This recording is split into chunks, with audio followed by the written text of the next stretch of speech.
Good We're live. afternoon. How are you? I hope you guys are having a fabulous, have fabulous plans for the weekend. And I am Beth Bolus coming into you to just talk. Let's talk gut health. Let's talk about how it affects so much in our lives that oftentimes we don't make a correlation between our gut health being all wonky and messed up in how we feel. So, my friend Christy is a biologist and loves research like I do. And so we're kindred at heart with this research thing. And there's just so much that we both have um, that I want her to share with you. And if you have ever listen, you don't want to miss this because there's so much that I bet that you don't even realize that your life is affected by what's going on in that gut. Christy, thank you for being here. Thank you. Thank you for having me. And I'm so grateful that we have met each other, formulated a friendship over these last couple of years. And I'm actually super excited because, well, I'm a biologist, but I've also been struggling with my own personal gut health since I was a little kid and constantly misdiagnosed. So for me, this has actually been like over an 8-year journey as far as I went gluten-free because I finally got that diagnosis. And I'm working with my doctors now to find out additional like food allergies that could affect your gut health and cause inflammation, those sorts of things. And coincidentally, you and I both start our mornings off the same exact way every single day. That was a game changer. Absolutely. So if people want more information about that, you guys can contact myself or Beth. And Taya, stop. My daughter's in the background. She has the same diagnosis as me. So she's on her own little gut health plan as well. But I wanted to share, this is kind of a golden nugget for me because I actually, even as a biologist, didn't realize how important the second brain is, which is your stomach and your gut. So it obviously regulates a lot of hormones in your body. So I really didn't take probiotics and I was eating whole foods, but I was still eating what they call like trigger foods. Yeah. Not realizing that as I'm trying to get my gut biome dialed in, I was actually also triggering it and inflaming it. And if you've So ever experienced poor gut health, like we both have, from the time we were young till now, you know that there may be a few things that you should do to switch things up, but the science behind it and to find out those triggers, I didn't know about some of those triggers until literally within the last year and a half. And I'm going, wow, I always ate those. Like for me, a really bad trigger are tomatoes and shade vegetables. And I'm like, wait a minute, I've always eaten those. Those are some of my favorites. And why should I not put them in my stomach? Well, it totally made sense because when I started putting them into me and I started being conscious about it, the next day I would have a rough day. Yep. I just cut out tomatoes as well. So they actually told me cut out coffee, chocolate, which I already did. Yes. So coffee, chocolate, all carbonated beverages. She said even sparkling water. And I was like, really, sparkling water? Which Heidi had warned me about that. And I said, why sparkling water? Because I asked questions. So she said, people that have, let's say that you are, you produce a normal amount of stomach acid. However, your esophagus or your intestines can actually just be more hypersensitive. And when you consume the carbonated beverage, even if it's just bubbly water, it causes that normal acid level to splash up in your esophagus. But because you have hypersensitive tissue, it gets inflamed.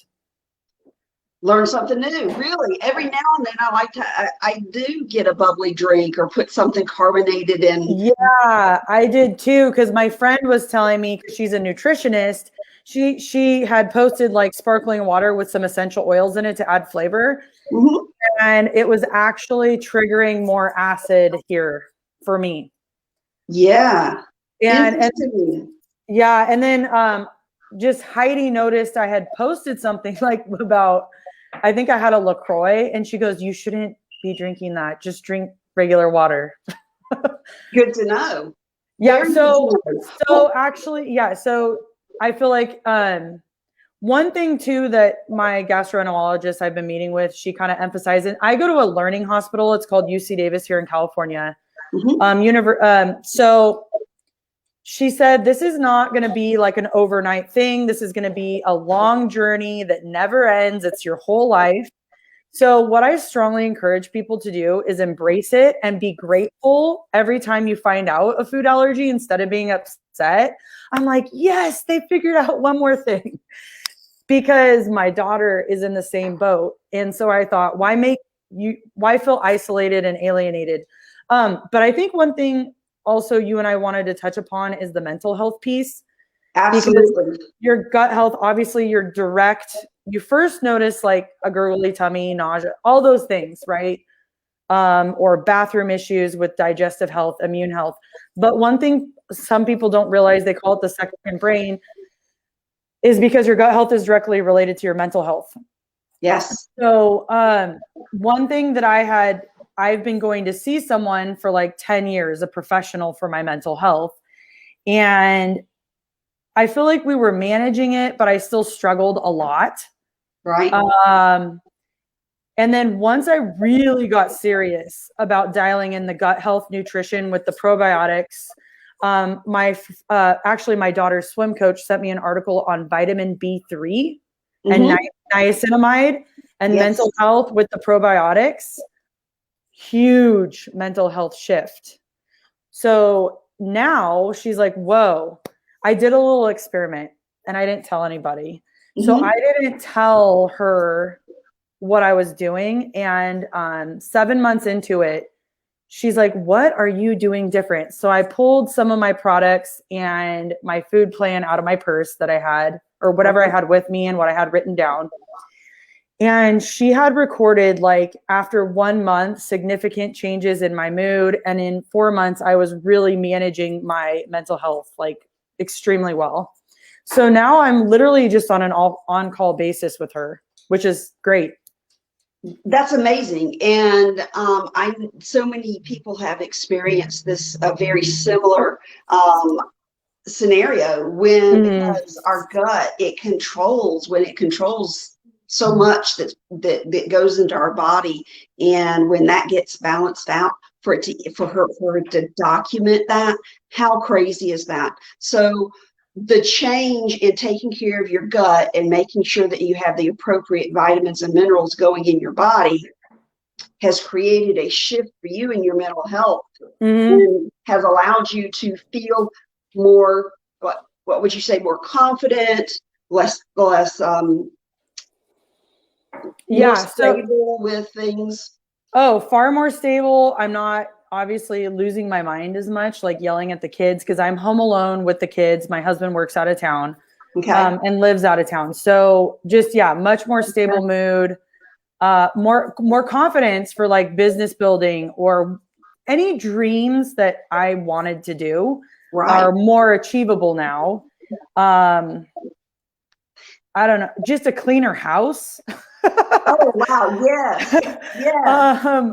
You're actually motivated to fold the laundry while it's still warm before it gets wrinkly. Or even do the laundry. Yeah. Well, just little things and big things, or even go on vacation with confidence. You're not worried about having a mood swing and or having bathroom issues. Because I would get anxiety thinking I need to know where every bathroom is to and from that location. No, I know it's a little TMI, but no, it's so true though, because I mean, even for me, on any trip, whether it was a local trip just to go shopping or whether it was to go out of town, I knew where the places were that were clean to stop at or safe to stop at. When I had my kids with me or if I was by myself, it was just a critical part of the trip planning. And when, oftentimes, let's face it, when we have something unusual coming up, like a trip, even though it may be exciting, it affects our gut. And sometimes we get those issues that make us have to stop all the time. It makes that trip so much longer in getting to our destination.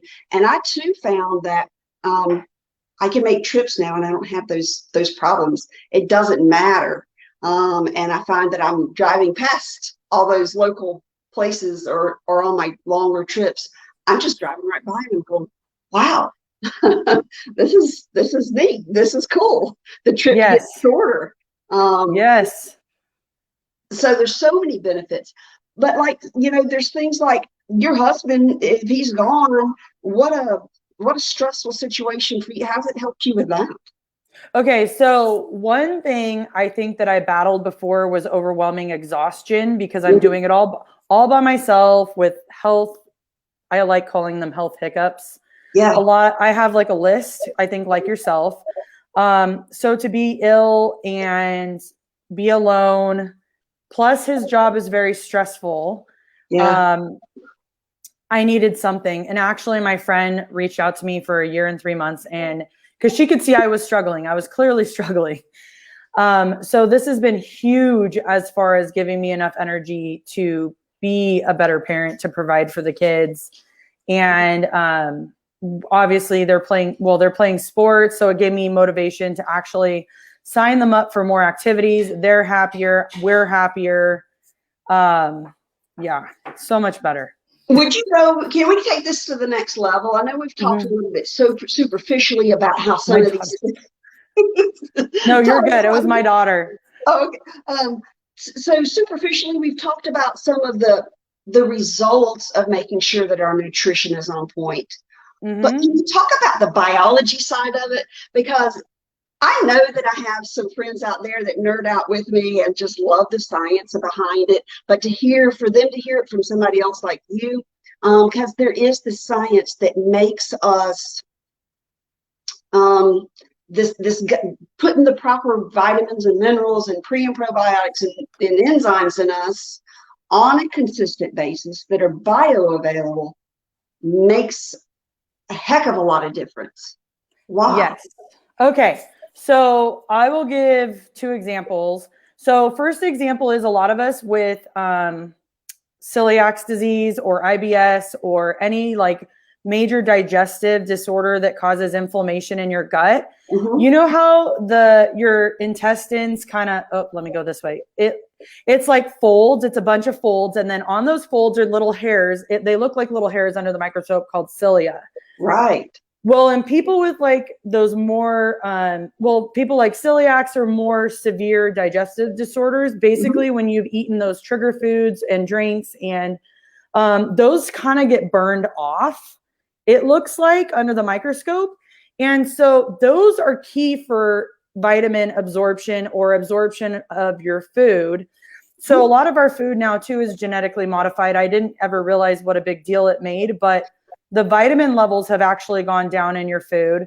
So you're kind of at a disadvantage there for absorbing vitamins. Plus, if you have like any digestive issues where you've caused that inflammation or the burning of the cilia in your gut, your absorption's gone down. So it is imperative that you find some sort of premium like vitamins that have a high absorption rate with, for example, what we consume is methylated. Yeah. So it's ultra micronized. So it's broken down into smaller particles. The first level of digestion is done for us. Right. So people that struggle to digest it don't struggle anymore. Most of them. That's one thing. And then this is something I absolutely love because sorry for the people that are animal lovers out there, but I did animal research for 10 years in the biotech industry in San Francisco, and near San Francisco. So I was responsible for dose escalation studies, toxicology studies, and then we did our own tissue biopsy. And it made sense to me when I saw that our probiotics are flash frozen. Right. I got excited. Because at that time, when I found our magical morning routine, I was making my own liquid kombucha which has probiotics in it. Uh-huh. Now, okay, I'm really nerdy, you guys. So think about it. So I was thinking of my liquid kombucha as my like tissue culture I was doing in the lab. Those are live cells. Right. Live cells are always morphing and changing. And over time, the viability, which the viability is the percentage of live cells goes down over time. Exactly. Because the cells morph and change.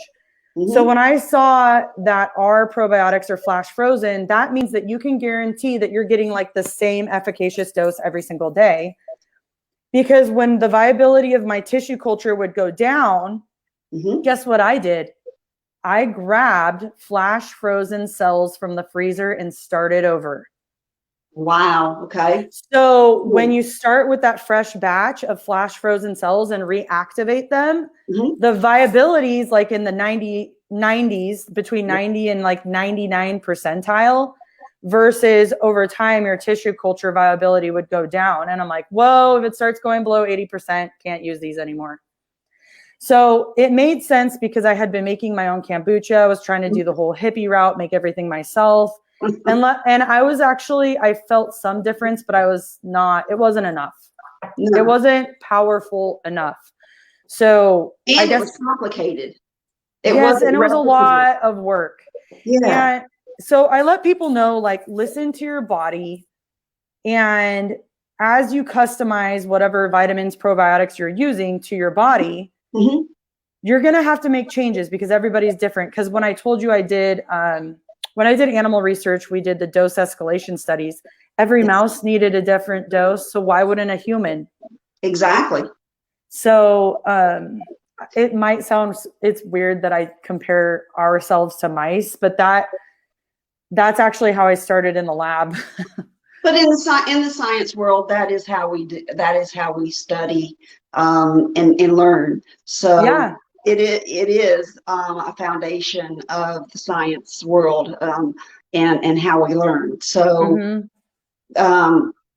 it's necessary. It's necessary. Yes. So I appreciate that, because if you're out there and you have struggled, whether it's been your entire life or a short period of time, putting the appropriate gut health, getting your gut balanced, it creates a homeostasis in your system and allows those cilia to refurbish, if you will. And if you've ever had your hairs on your arms singed when you're at a campfire or something, I would equate the cilia to something like that you can actually see as they begin to grow back, that they're beginning to do their job. So the hair on on the exterior of our body, it has a similar purpose, and so if it's gone, then it doesn't serve its purpose. So if our cilia is healed and doing what it's supposed to, we get more absorption in our body,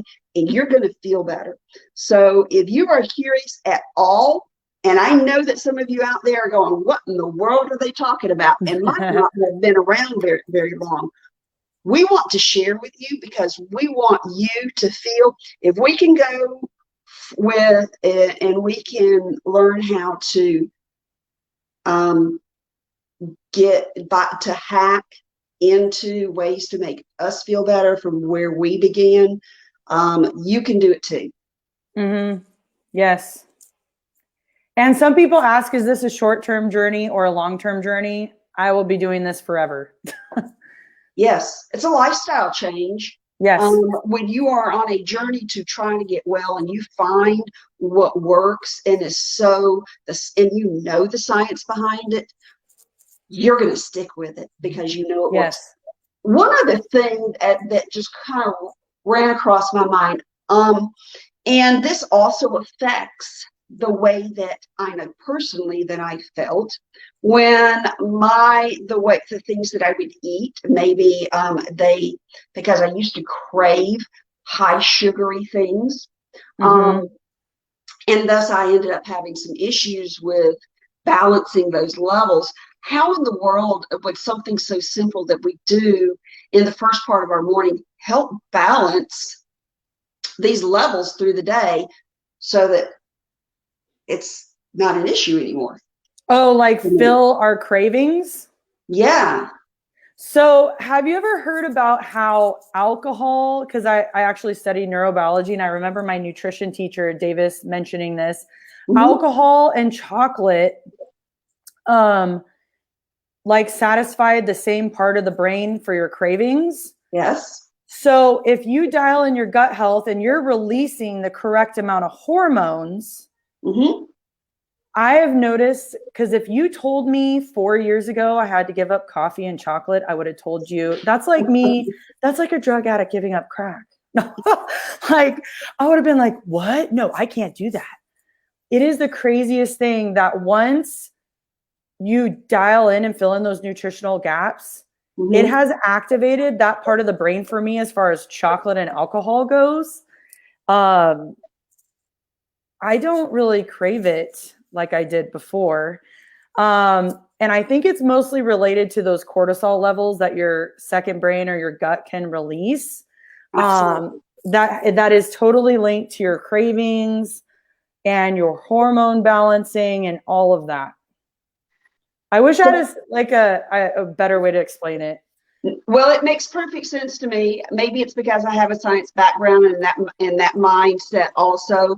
If you're watching, because we do have a lot of people watching, and you still have questions about it, pop into a message below. Ask us a question. We'll answer it while we're on live, or we'll come back to it later, or drop into our direct messages, and we will be glad to walk you through what specifically it is that has helped us and to in the first part of our morning to power us to better wellness.